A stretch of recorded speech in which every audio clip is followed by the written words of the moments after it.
नेमकं मेनोपॉज म्हणजे काय ओके. आणि लक्षणं दिसतात का, तर ती कुठली आहेत? करेक्ट. सो मेनोपॉज हा जेव्हा आपण शब्द पहिल्यांदा बोलतो, त्याला बरेचदा असं होतं, की साधारण 45 नंतर जे पिरियड्स थांबतात, त्याला तो हम्म. मेनोपॉज असं बरोबर. म्हटलं जातं. पण मेनोपॉजच्या ज्या कंडिशन असतात ना, त्या आपल्या अगदी म्हणायला गेलं तर 25शी-30शी नंतरच दिसायला सुरू होतात म्हणायला हरकत हो. नाहीये. ओके. सो स्त्रियांनी तयार राहणं गरजेचं आहे, की जसं पिरियड्स येणार आहेत, प्रेग्नन्सी राहणार आहे, तसंच मेनोपॉजसुद्धा येणार आहे. बरोबर. सो तुम्ही त्यासाठी तयार राहणं गरजेचं आहे.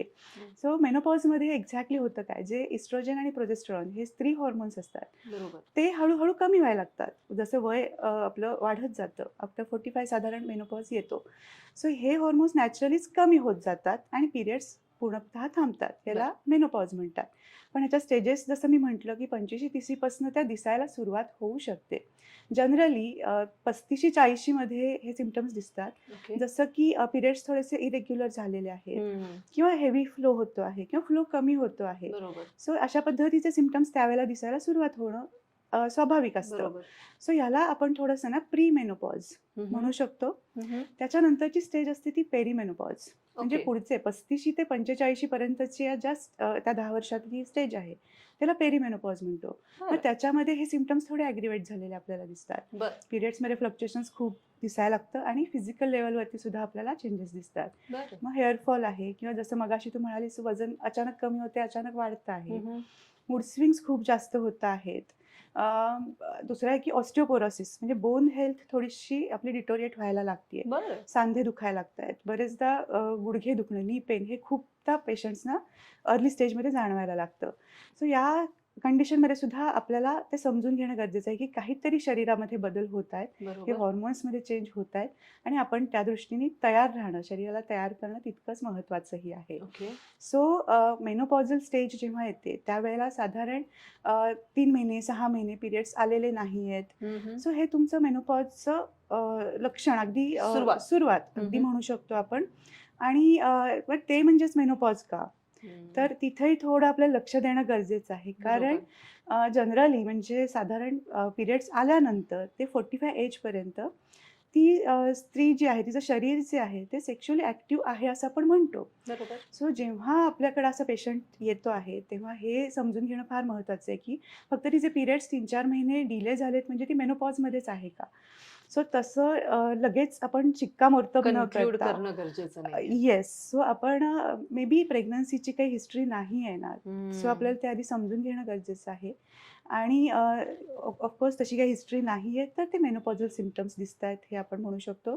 आणि साधारण जेव्हा पूर्ण वर्षभर 12 महिने आपल्याला पिरियड्स आलेले नाही आहेत, हम्म. सो तिथं ते शिक्कामोर्तब होतं, की येस हे मेनोपॉज आहे. ओके. आणि त्यानंतरची फेज जी आहे ती मेनोपॉझल फेज किंवा पोस्ट मेनोपॉझल फेज असं आपण ते म्हणू शकणार आहोत. ओके.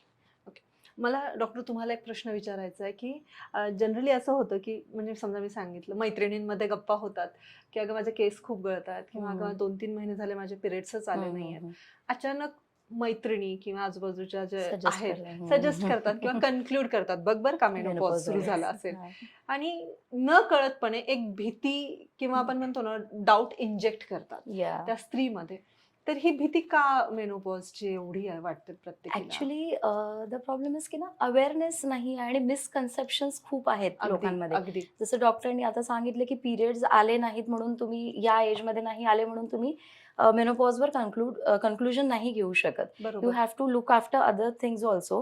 कधी-कधी तुमची nutritional deficiency, basic vitamin deficiency असल्यामुळे आयर्न बरोबर. डेफिशियन्सी असेल, एनिमिया असेल, तेव्हा सुद्धा पिरियड्स डिले होऊ शकतात अगदी. किंवा इतरही काही युटरसमध्ये बरेचसे चेंजेस होत राहतात. त्यामुळे पण पिरियड्स मिस आउट होऊ शकतात. सो नॉट नेसेसरी की एव्हरी टाईम पिरियड्स मिस झाले म्हणून मेनोपॉज आहे.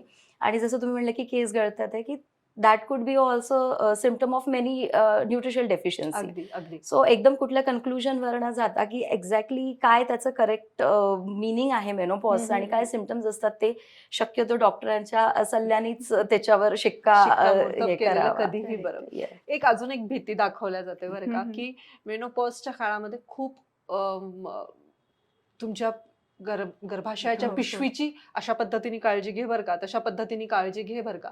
तर ही गरजेची आहे का? ही सूचना गरजेची आहे का त्या स्त्रीसाठी? डेफिनेटली आहे सूचना गरजेची. फक्त ते ना एक प्रिकॉशन म्हणून करावं, भीती म्हणून नाही करायचं. अगदी अगदी, बरोबर. अगदी हे very फार true. महत्वाचं हा. आहे. की Okay. काळजी तर घ्यायची, जसं आपण म्हणतो की prevention is better than Cure. Cure. Right. So तुमची बॉडी एका दुसऱ्या फेज मध्ये एंटर करते आहे, so it is the transition phase. So बरोबर. त्याला घाबरण्याऐवजी त्याला तो प्रवास तुमचा कसा सुखकर होईल याच्यासाठी काय काय आपल्याला गोष्टी लागणार आहेत बरोबर. हे आधी तयारी करून ठेवली की आपण वेळेवर आणि तयारीनिशी सगळ्या गोष्टी व्यवस्थित करू शकतो. Okay, great. हे यात पॉझिटिव्ह नोट मला फार अगदीच आवडतं. अगदीच कारण ह्याच्यात ना अजून एक असतं की अरे पिरियड्स आले, कुठेतरी हा. आपण अडकल्यासारखं जे होत असतं हो हो, त्या फेज मध्ये तुम्ही सुटणार असता यार. सो अगदी. छान एन्जॉय करायची ती फेज सुद्धा. फक्त हॉर्मोन्स जो इम्बॅलन्स होत असतो त्यामुळं शारीरिक आणि मानसिक जो बदल. बदल होत असतो तो आपल्याला योग्य पद्धतीने करणं गरजेचं आहे. कारण जेव्हा आपण थायरॉइड आणि मेनोपॉज ह्या दोन्ही गोष्टी बोलतो आहोत त्यावेळेला जे मूड स्विंग्स आता आपण म्हणालो किंवा हॉट फ्लशेस ह्या ज्या गोष्टी आपण म्हणालो त्या थोड्या जास्त ॲग्रिवेट होऊ शकतात. ओके. सो अशा वेळेला पॅनिक व्हायचं नाहीये. योग्य आपल्याला काळजी घ्यायची आहे शारीरिक आणि मानसिक. ते आपण पुढे बोलूयातच अगदी अगदी डिटेलमध्ये. अगदी. ते फार महत्वाचं आहे. आजचा एपिसोड त्यासाठीच आहे की हाताळायचं कसं आहे, Yes. ही फेज हाताळायची कशी आहे.